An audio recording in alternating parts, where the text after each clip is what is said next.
Ассалаумағалейкум достар. Бізде алдында да көрсеткен аудио переходкамыз келді. Бұл өткенде мотор тақылдап жатыр еді. Соны ашып көретін боламыз бүгін. Неге қазір бұның тақылдағанын көреміз. Қаны қуып көрші.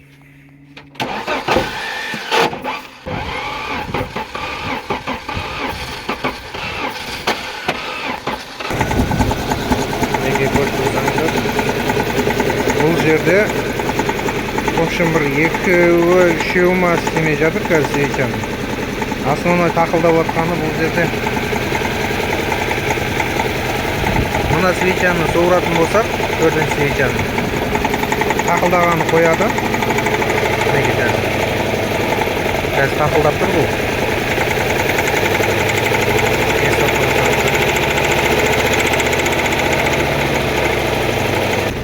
Кәні өшіре салшы.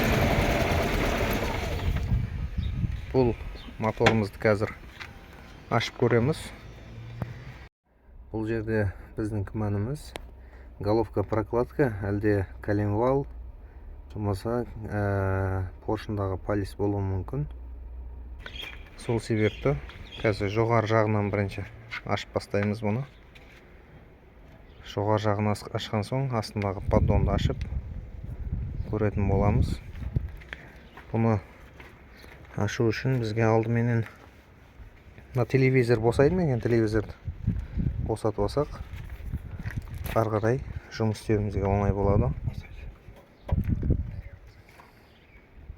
Алдымен головканы босатып алайық. Тақылдаған себебін іздеп көретін боламыз. Мінекей бәрін шештік, алдыңғы жақтарын. Енді головканы босататын боламыз.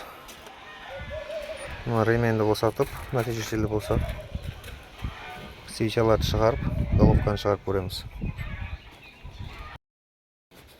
Мінекей достар, бұны головкамызды көтеріп алдық. Поршындар жақсы. Кольцасы да дұрыс сияқты. Енді бұл жерде тақылдаған поршынның полисі астыңғы жағыны ашып көреміз ба деп атсақ, мына жерде головка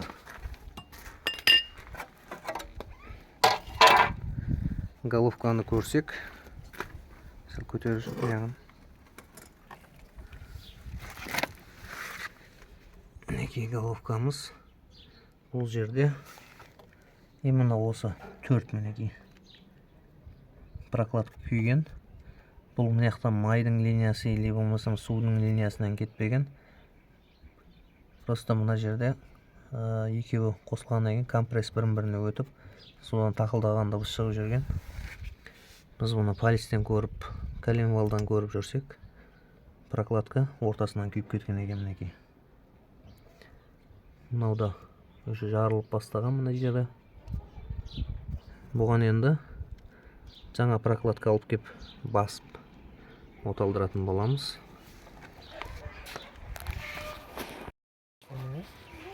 Мінекей достар, бәрін шешіп алдық бұны. Алды жағын да шештік, шкифті. Бұны енді жақсылап жуып тазалап, алдыңғы жақтан ремен тұратын жерлерін. Мынау основной мән беретін жерлер. Мынау ненің головка, болт, гайка қататын жері. Осы жерлерді жақсылап тазалау керек. Ішінде су, май қалып кетпей керек. Қысылуына кедергі жасайды ол. Бәрін тазалап аламыз. Бізде головка прокладка алып келдік жаңасын. Ременді алып келдік. Соларды қайттан жинап салатын боламыз. Бұны қазір бірінші сәләркімен жуып алып, сосын үстіне бензин шашып, жақсылап жуамыз. Мінекей достар, бұны прокладканың күйген жері. Енді бұны алып, орнын жақсылап тазалаймыз прокладканың. Сөйтіп жаңа прокладка салып қайттан қысатын боламыз жақсылап. Негізі прокладка жақсы қысылмаған соң да күйетін болады бұл. Мына орындарын жақсылап сендегі шкуршный қағазбенен жүріп тегіс қылып сөйтіп салатын боламыз. Клапандар жақсы істеген. Мына жерде мына күйген соң екеуінде бір-біріне өтіп дұрыс істемеген бұл жерде. Алдымен жуып тазалап алайық бұны. Мінекей достар, өстіп тесіктерін жақсылап тряпка тығып отверткамен бұрасақ, ішіндегі май болсын, мусор болсын бәрін алып шығады. Тендегі головканы қысқан кезде де жақсы қысылады. Еш кедергісіз.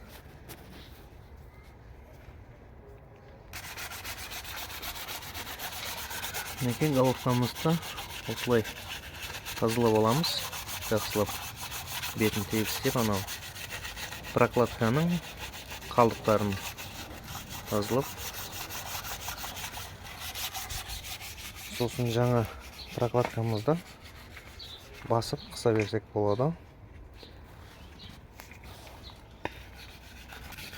Бізде бұл жерде мынау или майдың линиясына, или болмаса судың линиясына қарай ешбір не кетпеген. Екі поршынның ортасынан кеткен. Бұл мысалы прокладка күйген кезде артынан испарение болып түтін шығу керек. Ондай да шыққан жоқ. Или майдың да цветі өзгерген жоқ.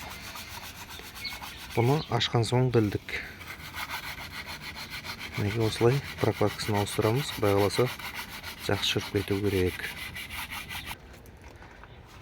Жәндегі тақылдағанын біз мына поршынның палisi или болмаса астына распредвал кетіп қалған деп ойлаған едік, бірақ прокладка күйгенін көрген соң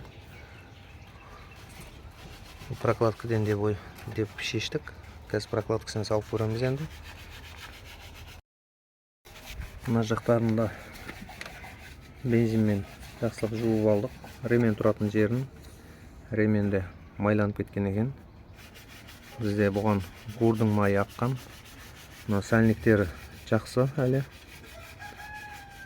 Несін үстіңгі жағында сәлінігін көрдік жақсы.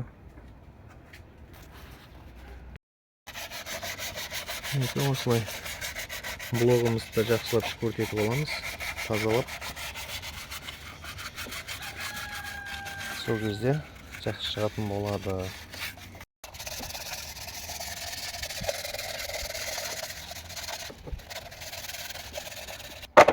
Мына прокладкасы жақсы прокладка деп алдық. Енді осыларды салатын боламыз. Бұны мінекей достар, бұны ремен салатын кезде, мысалы, мына стрелкасы былай қарап тұр, мынау моторымыз оң жаққа қарай айналады былайынан. Сол себепті осылай саламыз бұны. Салудан бұрын бірінші мынаған шкифке өткізіп аламыз. Осылай. Сосын шкифті саламыз.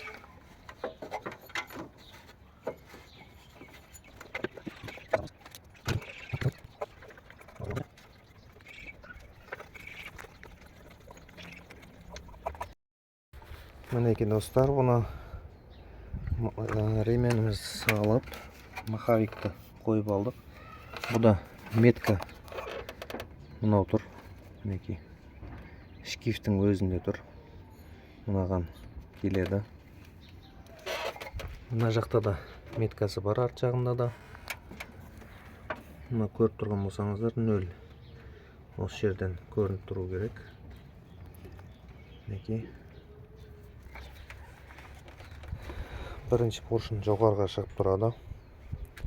Енді прокладканы қоямыз орнына жайғастырып. Мінекей прокладкамыз, турецкий прокладка. Жақсы деп берді енді бұны. Бұл мінекей осылай тұрады. Бұлай емес екен. Бұлай екен мінекей.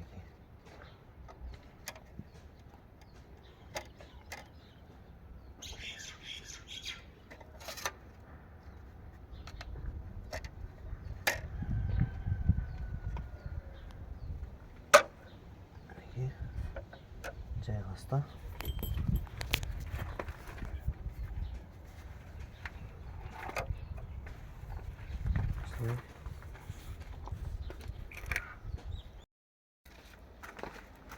Неге достар, өстіп енді головкамызды салатын боламыз. Бұған аяқты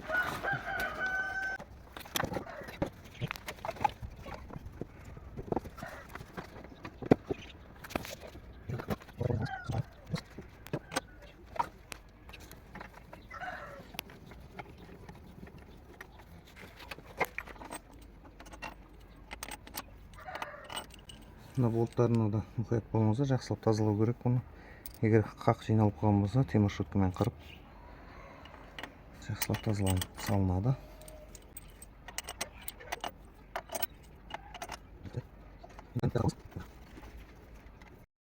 Мінекей достар, бұны головкамызды жайғастырып алдық. Енді бұны основной тартатын жеріне келдік. Тартатын кезде кез келген головканы негізі зигзагообразно тартылады, ортасынан басталады бұл. Қаласаңыз мынадан бастаңыз, қаласаңыз мынадан. Мынау біреу, екеу тартылады. Одан кейін 3, 4, 5, 6 сөйтіп зигзагообразно тартылу керек. Қазір бұны тартуды бастадық біз.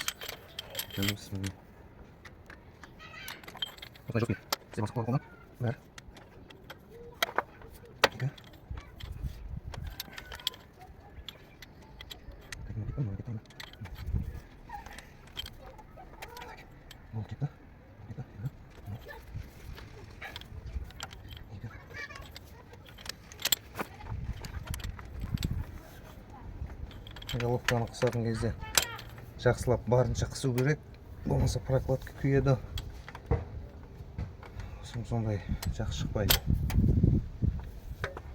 Бірақ болтты жұлып алмау керек.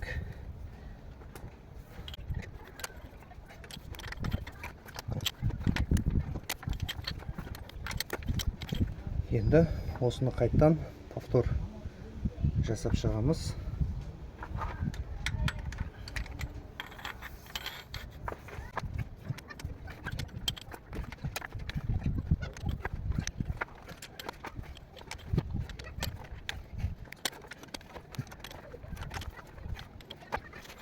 Мінекей болды. Енді қалған заттарын жинаймыз. Біраз уақыт өткеннен кейін повторный үшінші рет қайттан бір тартып шығамыз. Сонымен болды бұл. Мына жақта алдыңғы жағындағы защита пажита бәрін орнына жинай беретін боламыз. Мінекей достар, алдыңғы жағымыз защита қалған майда шүйіздерін істеп тұрдық. Арадан кішкене уақыт өтті. Енді мына головкамызды повторный тағы да тартамыз бұны. Сөйтіп күлішті салған кезде мінекей примерно мына ұшына әкеп аламыз. Міне бір қарыс, мына жағында 4, 5, 6 елі. Осымен барынша, күшіміздің барынша тартамыз.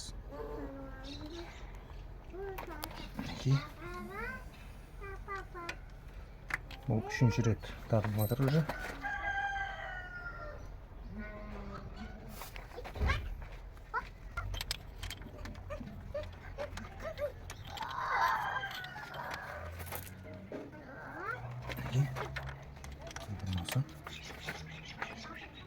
Бармайды бұл.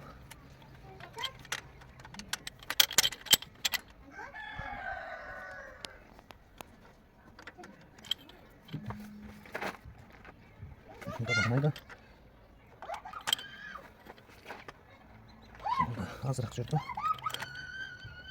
Мынау кетті. Былай қарай.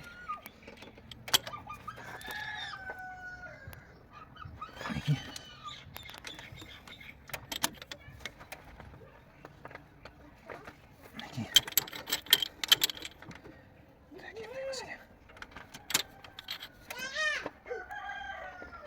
мінекей. Бармайды. Тартылды. Осыны қоя салайық. Бармайды бұл да.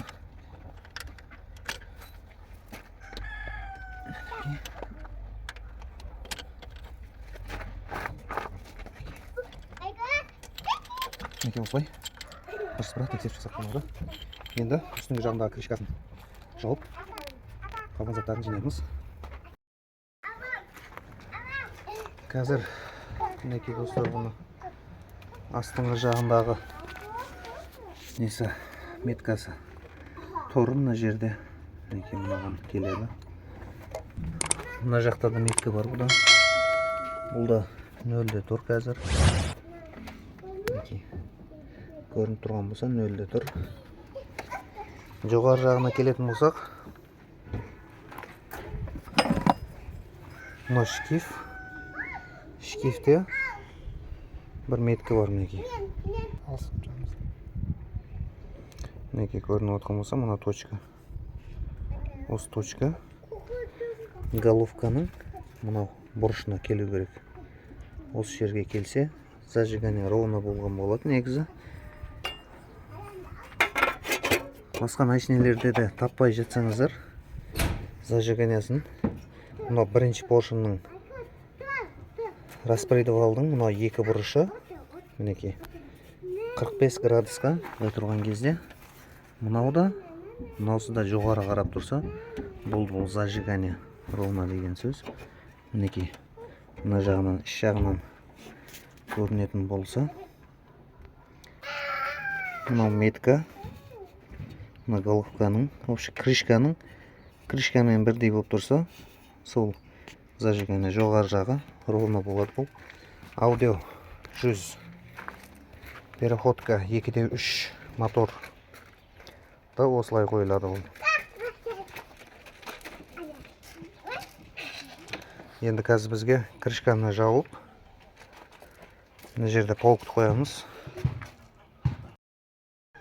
Мінекей достар, прокладка өзінің прокладкасын салдық, ескісін. Мынаған герметик жақтық крышкаға жақсылап, ішінде қалың емес, жұқалатып, енді кигізіп қысатын боламыз бұны. Осылай түседі бұл.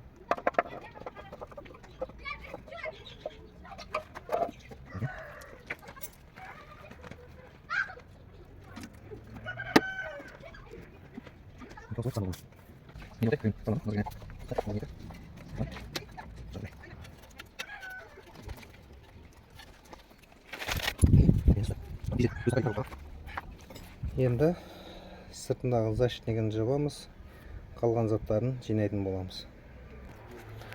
Мына метканы қайттан бір тексеріп жіберейік. Мінекей көрініп тұрған болса, мына метка мынаған тұр. Мына жағы мына жерде көрініп тұр мінекей. Мына жағы да нөлде тұр. Болды. Мінекей достар, бұны крышка защитамызды жаптық. Енді қазір горды қоямыз. Одан кейін мына жерде паук қоямыз. Форсункаларды орнына жайғастырып, сосын оталдырып көретін боламыз бұны.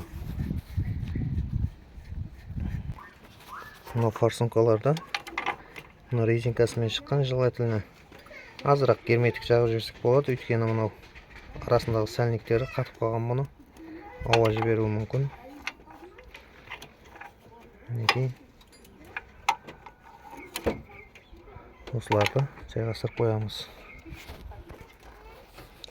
Мінекей достар, бұны форсункаларын да салып алдық. Енді мына жерді жақсылап сүртіп тазалап паукты салатын боламыз.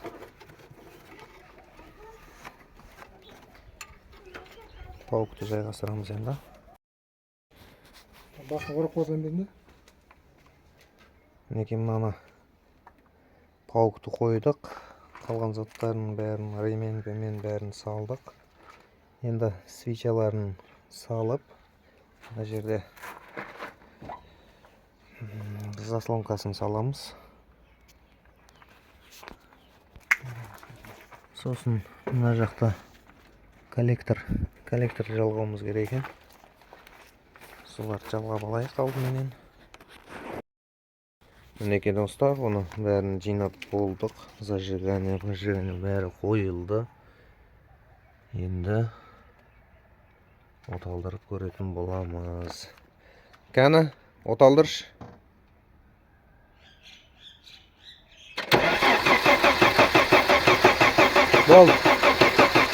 Болды. Бізде оталмай жатыр. Енді бұны тоқты тексеріп көрейік кәні.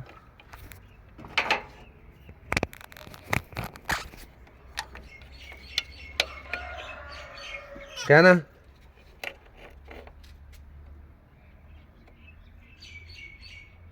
Қуып көрш. Бол. Бізде тоқ жоқ. Тоқ шықпай жатыр.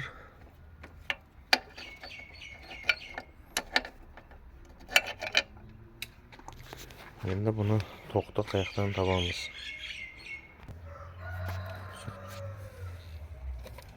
Ол үшін бізге мынандай мультиметр керек болады. Бұны 2020-ға қойдық. Мына жақтан трамблерға келген тоқта питание бар ма, соны көретін боламыз.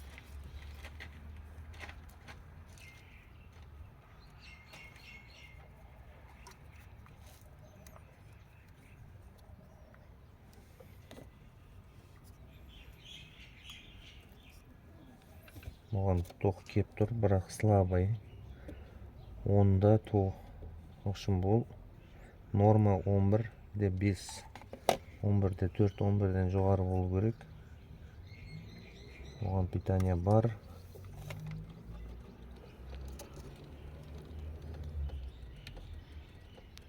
Бұл жерде бар 11-9. Қай жері жалғанбай қалды.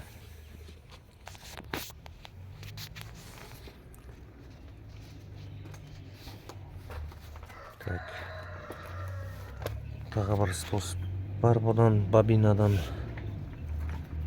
тоқ шығып жатыр ма жоқ па, соны көретін боламыз қазір.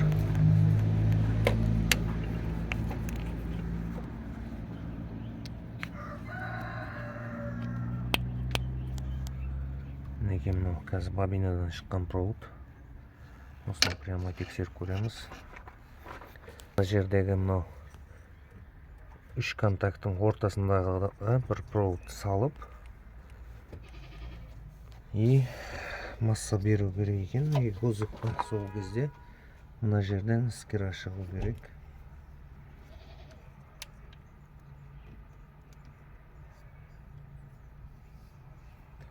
Мынадан шығу керек қазір. Бізде замок ашық тұр. Ешқандай іскер жоқ.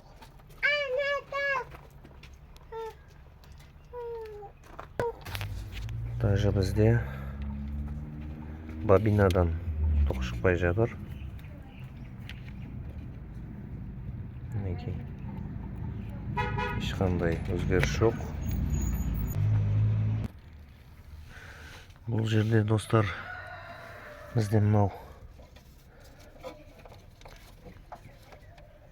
проводтардың ішінде мына жерде мынандай масса бар екен. Осы бізде жалғанбай қалып кеткен. Бұл мына жерде крышкаға жалғанады. Любой жерден бір масса берсек. Мінекей. Қазір мен мұны жақсылап қатырып алайын. Мінекей.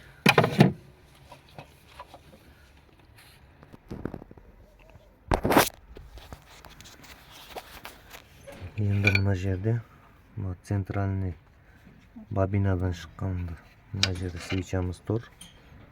Бұған Мына үш контакттың ортасына провод жалғаймыз. Так. Мінекей.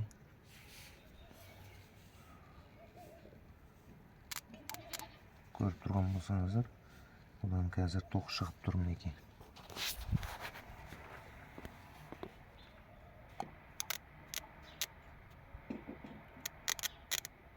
Бізге тоқ келді қазір. Енді бәрін өзінің орнына жалғап, оталдырып көрсек болады.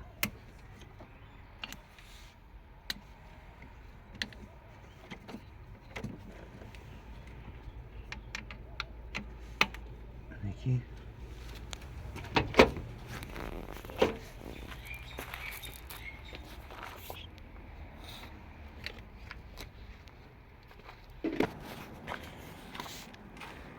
Мінекей достар, бізге тоқ келді. Қазір енді оталдырып көретін боламыз. Кәні қуып жүр.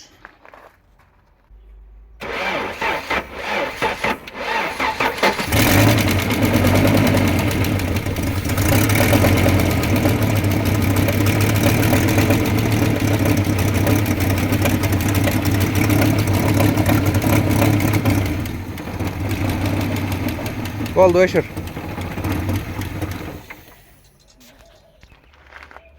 Мінекей достар, көлігіміз оталып тұр.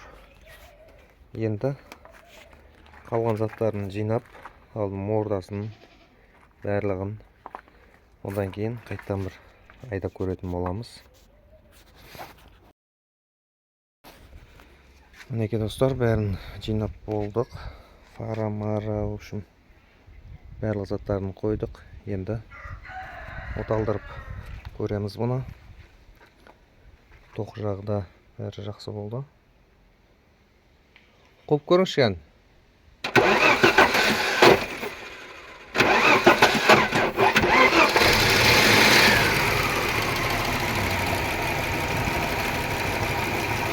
Мінекей, көлігіміз оталып тұр.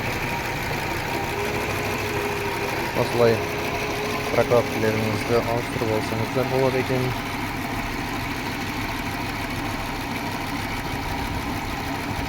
Прокладка күйген кезде осылай тақылдаған дыбыс шығады.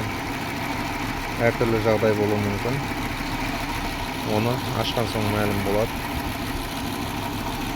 Қазақ тіліндегі YouTube каналын даму үшін өз үлестеріңізді қосып, каналға тіркеліп, жазылып, лайк басып кетіңіздер. Рахмет, сау болыңыздар.